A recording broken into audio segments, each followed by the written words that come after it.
क्या हुआ जब एक तांत्रिक ने नाग को मारकर चुरा ली उसकी नागमणि। उस तांत्रिक के इतने शक्तिशाली होने के बाद भी इच्छाधारी नागिन ने ऐसा खेल रचा कि तांत्रिक के होश उड़ गए। इच्छाधारी नागिन ने अपने नाग की नागमणि वापस पाने के लिए, अपने नाग का बदला लेने के लिए जो भी किया उसे देखकर आपके भी रोंगटे खड़े हो जाएंगे।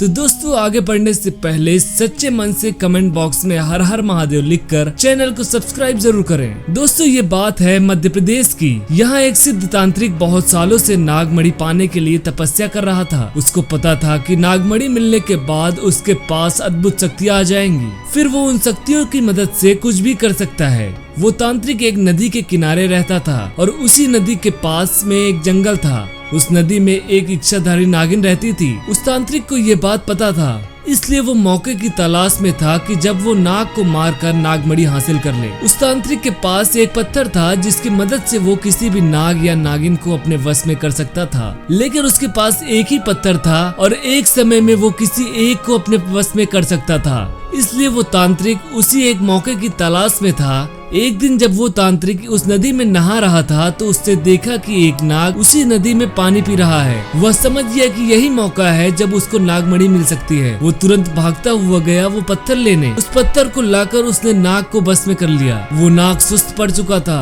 और कुछ कर नहीं पा रहा था। तभी उस तांत्रिक ने एक लोहे की छड़ी से उसको मार दिया। उस नाग को मारकर उसने उसकी नागमणि निकाल ली। नागमणि निकालने के बाद वो तांत्रिक और भी ज्यादा शक्तिशाली हो चुका था। जब ये बात नागिन को पता चली तो वो बहुत गुस्से में थी और अपने नाग का बदला लेने का सोचने लगी।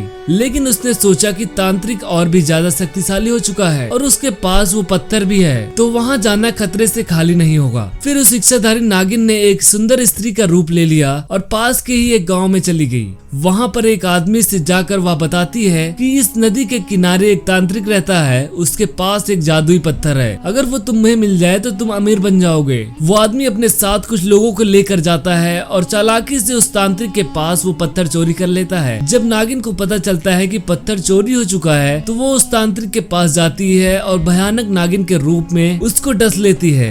वो तांत्रिक थोड़ी ही देर में मर जाता है। उसके बाद वो इच्छाधारी नागिन अपने नाग की नागमणि लेकर उसी जंगल में चली जाती है और वो आज भी नागिन उसी जंगल में अपने नाग के आने का इंतजार कर रही है। दोस्तों, ये वीडियो आपको कैसी लगी कमेंट करके जरूर बताएं और ऐसी अमेजिंग वीडियोस देखने के लिए चैनल को सब्सक्राइब जरूर करें। हर हर महादेव।